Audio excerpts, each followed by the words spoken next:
Ashutosh Kumar, department of history, BNM college बढ़िया. I will teach you all, my dear students. The world is the, and the topic is रेनाशा. रेनाशा का अर्थ बच्चों पुनर्जागरण होता है. आधुनिक विश्व के उदय के में जो घटनाक्रम आया उसमें कुछ ऐसे तथ्य महत्वपूर्ण हैं जिसकी पृष्ठभूमि आपको बतलाना जरूरी है. जैसे आधुनिक विश्व विकास क्रम में, आधुनिक विश्व का काल विकास क्रम में कैसे पहुंचा, यह 14वीं 15वीं शताब्दी के अंत और 15वीं शताब्दी जिसे संक्रमण काल भी कहा जाता है, मध्यकालीन विश्व की समाप्ति और आधुनिक कालीन विश्व का शुरुआत और 16वीं शताब्दी वास्तविक रूप से आधुनिक विश्व का काल माना जाता है. यह कोई काल बदलता कैसे है और इतिहास में का युग परिवर्तन कैसे होता है, यह एक प्रक्रिया है, एक लंबी प्रक्रिया है, लेकिन इसके हम बाद में डिस्कस कर लेंगे. पहले यह जाने कि यह पुनर्जागरण का काल आधुनिक काल के एक महत्वपूर्ण स्तंभ है और ये आधुनिक के काल के विकास क्रम में 4 महत्वपूर्ण घटनाएं युग परिवर्तित कर रही है मध्यकालीन विश्व से आधुनिक कालीन विश्व में. यह 4 महत्वपूर्ण घटनाएं क्या हैं, इसे जान लीजिए. एक भौगोलिक खोज है, ज्योग्राफिकल डिस्कवरीज. दूसरा डिक्लाइन ऑफ फ्यूडलिज्म, सामंतवाद का पतन. तीसरा जो हम पढ़ाने जा रहे हैं आपको, पुनर्जागरण, रेनाशा. और चौथा रिफॉर्मेशन यानी धर्म सुधार आंदोलन. ये आप जानिए कि मध्यकालीन विश्व के अंतिम समय में आर्थिक और सामाजिक क्षेत्रों में जो बदलाव हुआ उसके कारण भौगोलिक खोज या भौगोलिक अन्वेषण का दौर चला, क्योंकि भौगोलिक अन्वेषण के बगैर हम संपूर्ण विश्व को देख नहीं सकते थे और हम उस ऑर्थोडॉक्सी वर्ल्ड में रहते थे जहाँ की पता था कि 7 समुद्र पार ये होता है, ऐसी कल्पना थी और ईश्वर का जो नियति है उसी के अनुसार हमको रहना है. लेकिन ऐसा नहीं है. भौगोलिक खोज ने तो नए विश्व को एक नई दिशा दे दी. बल्कि आपको मैरिनर कंपास आया. मैरिनर कंपास के बाद जो नाविक पहले समुद्र में जाते थे, पृथ्वी की सतह से उजाल दिखते थे तो उनको रास्ता पता नहीं चलता था.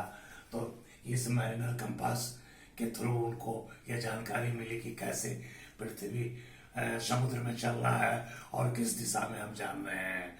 और इसमें पोर्तुगीज ने, स्पेनिश ने बहुत ही उच्च कोटि का काम किया.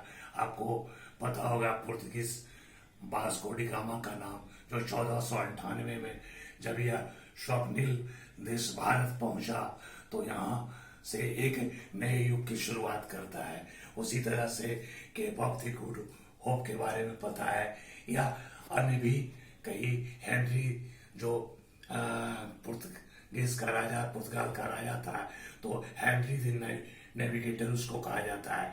आजन्म अपने राज्यकाल में उसने नाविकों के लिए, उसने भौगोलिक खोजों के लिए अपना संपूर्ण जीवन बिताया उसने. तो ये एक महत्वपूर्ण घटना थी. दूसरी घटना थी सामंतवाद का पतन. सामंतवाद एक आवश्यक बुराई थी मध्यकाल में, लेकिन सामंतों का जो कृषकों से शोषण था और चर्च के प्रति जो उसका विश्वास था, और दोनों मिलकर जो संपूर्ण जनमानस को मध्य, चाहे आपको low income group, middle income group या गरीब लोगों का, जिस तरह से ये लोग शोषण कर रहे थे ये और चर्च वाले, तो इनका पतन साथ साथ होता है मध्यकालीन युग में और नए युग की शुरुआत मानी जाती है. ज्ञान और कला के क्षेत्र में, यही इनके पतन के बाद ही राष्ट्रीय राज्यों का उदय होता है, सामंतवाद के पतन के बाद ही। और ये जो राष्ट्रीय राज्य हैं ये नए ढंग से विश्व के संदर्भ में और अपने राष्ट्र के संदर्भ में परिभाषित करते हैं अपने आप को। एक ज्ञान और कला के क्षेत्र में भी एक जबरदस्त परिवर्तन आता है। और स्कॉलिस्टिसिज्म जो वर्ड हमने लिखा है कि विद्ववाद, पांडित्यवाद, यानी तर्क के आधार पर किसी तथ्य को देखना, किसी ऑर्थोडॉक्सी प्रवृत्ति के प्रति विरोध करना, तो ये बहुत इंपॉर्टेंट है पुनर्जागरण। और चौथा, धर्म सुधार आंदोलन। ये यूरोप में प्रोटेस्टेंट और कैथोलिक, ये धर्म सुधार का जो एकता, ये ऑर्थोडॉक्सी चर्च थे और ये एक होकर यूनाइट होकर शोषण जनमानस का कर रहे थे सामंतों के साथ मिलकर। तो इनकी एकता को समाप्त कर दी गई और ये चारों एलिमेंट, चारों अवयव, कंपोनेंट नए युग की शुरुआत कर रहे हैं। आज हम आपको पुनर्जागरण बतलाने जा रहे हैं और पुनर्जागरण के संदर्भ में आपको इसका पूछेगा कि पुनर्जागरण का अर्थ क्या होता है, पुनर्जागरण के कारण क्या है, कारण क्या है। तो पुनर्जागरण का अर्थ होता है फिर से जन्म लेना, फिर से जगना, पुनर्जन्म, फिर से जन्म लेना, पुनर्जागरण, फिर से जगना, ये इसका मूल मंत्र है पुनर्जागरण का। लेकिन वास्तविक रूप से यह बतलाता है हमको कि ये जो पश्चिमी सभ्यता के विकास में जो इसका संबंध 14वीं 15वीं शताब्दी के बीच जो सांस्कृतिक प्रगति हुई है और जो प्राचीन लौकिक यूनानी या रोमन संस्कृति से ये प्रभावित रही है, माने लौकिकता पर पुनर्जागरण ध्यान देती है। पुनर्जागरण का मूल मंत्र है सांसारिकता या लौकिकता। यानी चूंकि इटली, ये आपको यूनान में या यूरोप के उन क्या रोमन कल्चर में, रोमन सिविलाइजेशन में जो अच्छी बातें थी वो लुप्त हो रही थी और ये तो उससे ये प्रभावित हुई। और रोमन साम्राज्य, जैसे ही रोमन साम्राज्य का पतन हुआ, अंत हुआ, सभी स्कूल वगैरह सब बंद हो गए और इस तरह का कोई लैटिन भाषा का ज्ञान जो है वह लुप्त होता जा रहा था। ऐसी स्थिति में पुनर्जागरण एक लंबी प्रक्रिया का परिणाम अवश्य था, चाहे लैटिन भाषाओं या उसकी पुस्तकों या यूनानी संस्कृति के उन अच्छी बातों को, उन नैतिकताओं को, उन सामाजिक नियमों को, परंपराओं को फिर से स्थापित करना जो समाज के अनुकूल हो, जो आर्थिक समृद्धि के लिए आवश्यक हो। हम उन बेकार प्रवृत्तियों को हटाना भी चाह रहे थे और उन प्राचीन जो हमारी संस्कृति थी, हमारी सभ्यता थी, हमारी भाषा थी, हमारा ज्ञान था, उसमें नए ज्ञानों को, वैज्ञानिक तर्कों को, ऑर्थोडॉक्सी मेंटल सेटअप के का विरोध करके ये सब नई नई बातों को लाना भी था। वस्तुतः अगर हम एक शब्द में, एक सेंटेंस में पुनर्जागरण के बारे में आपको कहें तो आप इसको नोट कर लीजिए कि पुनर्जागरण, आप लिखिए इसको कि पुनर्जागरण 14वीं, 15वीं और 16वीं शताब्दी में पश्चिमी यूरोपीय विचार, 14वीं, 15वीं और 16वीं शताब्दी में पश्चिमी यूरोपीय विचार, साहित्य और कला की लौकिक प्रवृत्तियां, माने सांसारिक प्रवृत्तियां, साहित्य और कला की सांस्कृतिक प्रवृत्तियों का तीव्रीकरण था, तेज से उन प्रवृत्तियों को लाया जा रहा था, फिर से लाया जा रहा था। पर पुनर्जागरण का मूल मंत्र था सांसारिकता या लौकिकता, जिसका संबंध इस दुनिया से है। इस सांसारिकता और लौकिकता का संबंध इस दुनिया से है, न कि पारलौकिक दुनिया से है, जो स्वप्निल दुनिया से है। तो हम ठोस आधार पर ज्ञान को, विज्ञान को, तर्क के आधार पर जिस तरह के रीति रिवाज, नियम परिनियम है, उनको हम फिर से स्थापित कर रहे थे। उन प्राचीन संस्कृतियों से, प्राचीन जो एंशिएंट हैबिटेंट्स थे, जो अच्छे थे, उससे हम कर रहे थे।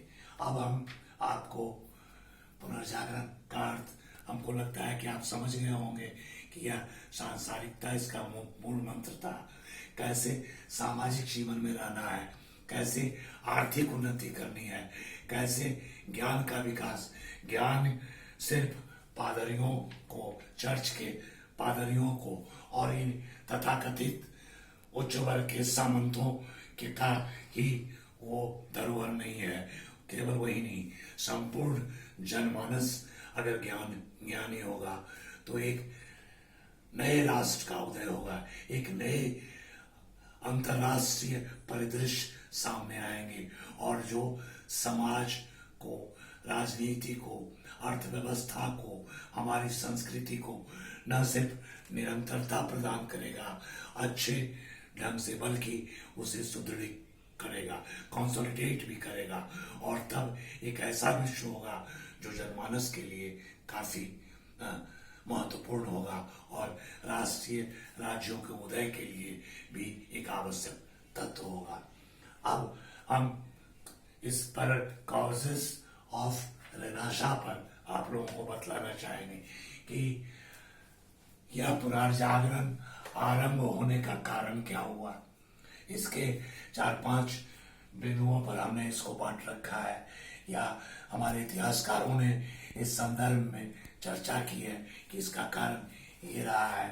तो सबसे ये पहले जान लीजिए कि इसका आरंभ स्थल, मैंने ऑरिजिनेशन पॉइंट, जहां से इसका की शुरुआत होती है, वो इटली में ही इसकी प्रारंभ होती है पुनर्जागरण की। अब चूंकि ज्योग्राफिकल डिस्कवरी से आपको अटलांटिक तट पर आने से यूरोप और भारत या चीन या यहाँ के व्यापारी आपस में मिलने लगे। उसके पहले ये लोग लाल सागर होते हुए फारस की खाड़ी से मिलते थे, और इतना लंबा समय लगता था कि व्यापार की जो वस्तुएं थी, क्योंकि ज्योग्राफिकल डिस्कवरीज ने मर्केंटाइलिज्म यानी वाणिज्यवाद का जन्म दिया, और वाणिज्यवाद अंततः पूंजीवाद पर आकर आश्रित हो गया। तो यहाँ लाल सागर से अरब की खाड़ी, फारस की खाड़ी तक लोग जाने में जो मसाला भारत से दालचीनी हो, सूती कपड़ा हो, जवाहरात हो, आपको गरम मसाले हो, इस तरह के केमिकल कुछ जाते थे, वह इस अगर लाल सागर के द्वारा फारस की खाड़ी से जाते थे तो वो आपको रोमन तट पर, बंदरगाहों पर वहां पहुंचते थे, और वहां बहुत ज्यादा उसका वैल्यू बढ़ जाता था। उसका प्राइस $2 का मसाला का दाम 200 क्या कहते हैं फ्रैंक हो जाता था, $200 हो जाता था, जो भी उस समय रुपये की इकाई थी। लेकिन जब हम अटलांटिक तट को खोज लिए तो ये दूरी बहुत कम गई और इससे व्यापार बहुत बढ़ गया। तो व्यापार ने एक नई सभ्यता का जन्म दिया, और वो है कि राइज ऑफ मर्केंटिलिज्म। इसका पहला कारण है जो कि पूंजीवाद तक, कैपिटलिज्म तक अपनी पहुंच बनाया, और जिसकी अंतिम परिणति पूंजीवाद तक थी। और ये वाणिज्यवाद ने नए नए शहरों का जन्म दिया, और शहर के बारे में यह कहा जाता है कि शहर का अर्थ स्वतंत्रता। गांव में एक पारंपरिक जो जकड़न है उस समय, चाहे सामंतों का जो प्रभाव है या चर्च का जो यूरोप में प्रभाव रहा, पादरियों ने जिस तरह से प्रभावित किया है संपूर्ण समाज को, या जो हमारे ऑर्थोडॉक्सी रिलीजन थे यूरोप के, उसने किस तरह से उसे प्रभावित किया है, जकड़ा है, इससे एक मुक्ति, तो वाणिज्यवाद ने एक मुक्ति मिली। एक शहर का निर्माण होता है और शहर में सामंतों के ऑर्थोडॉक्सी चर्चों के विरुद्ध प्रतिक्रिया होती है, और यहाँ पर ज्ञान न सिर्फ सामंतों या चर्च के पंडितों तक सीमित रहता है, बल्कि मध्यम वर्ग और जनमानस भी ज्ञान आपस में बांटता है, अपने सारे क्रियाकलापों को वो स्वतंत्र रूप से अंजाम देता है, और यह पुनर्जागरण का एक बहुत महत्वपूर्ण कारण बनता है। दूसरा है कॉन्टैक्ट विथ ईस्टर्न वर्ल्ड। अब भारत या पूर्वी देशों के साथ संपर्क से भारतीय गणित या आपको यूनान की फिलॉसफी, ये सब का एक दूसरे से सांस्कृतिक और वैचारिक आदान प्रदान होता है।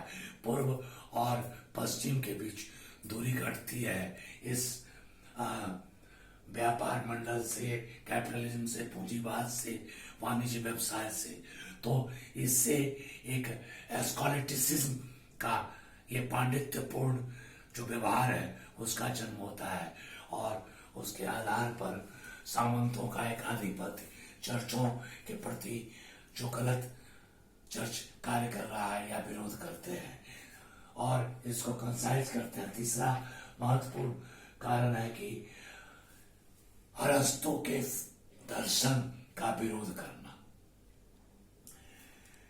यहाँ अगेंस्ट जो अरस्तु के दर्शन का विरोध होना चाहिए।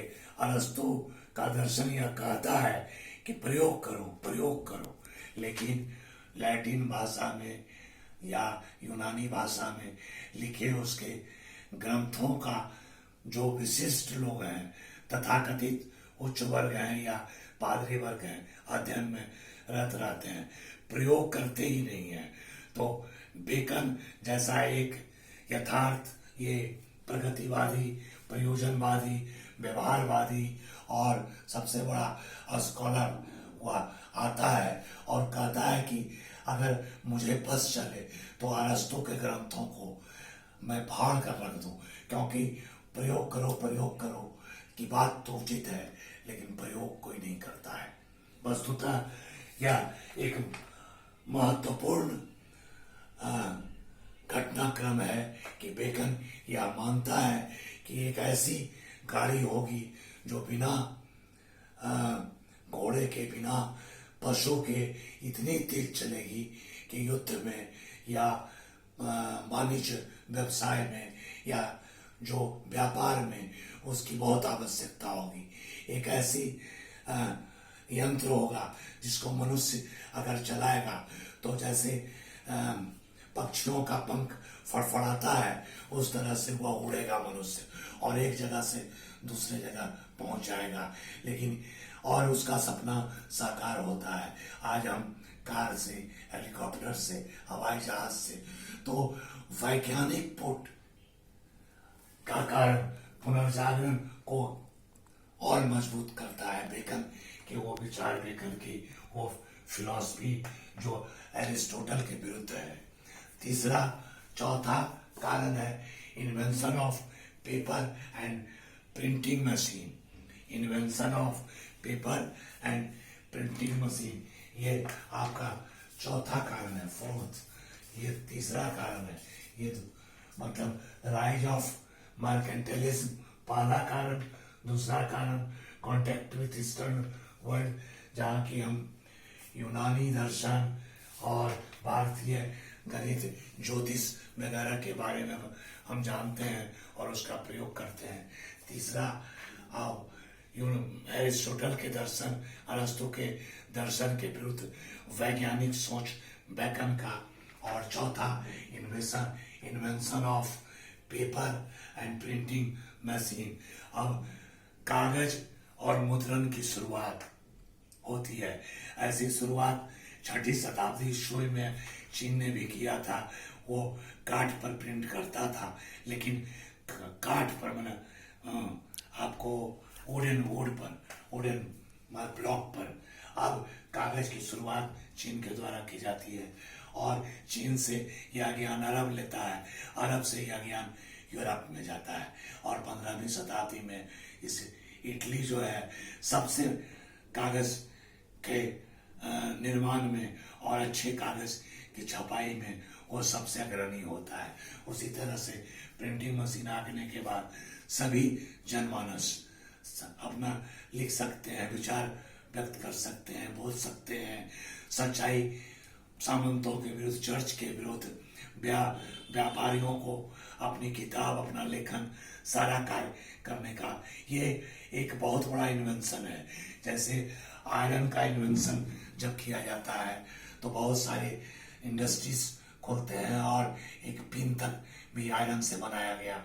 उसी तरह कागज और प्रिंटिंग समूचे विश्व को शिक्षित करने का एक बहुत युगांतकारी घटना है। एक और जिससे आपको रेनेसां में पुनर्जागरण में बल मिलता है। और 5वां और अंतिम कारण कंक्लूड करते हैं कि जो मंगोल इंपायर था, मंगोल इंपायर कुबलाई खां के दरबार में सभी तरह के विद्वान आकर बैठते थे। मार्को पोलो का भी आपने नाम सुना है।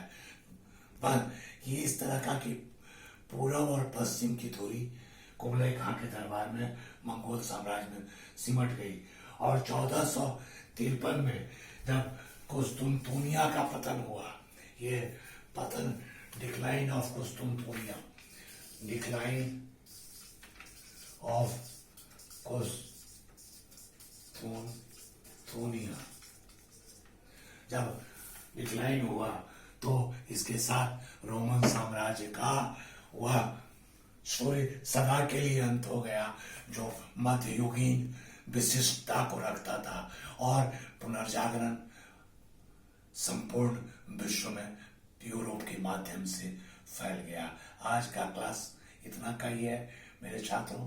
आप लोग सुरक्षित रहें और विश्व इतिहास की किताब चाहे डेविड टॉमसन की हो या शिव कुमार सिंह की हो या किसी भी अयल वाशम की हो, इसको आप लोग देखें और इन बिंदुओं पर आप लोग फिर मनन चिंतन करें। कोई प्रश्न हो तो उसे पूछें। धन्यवाद।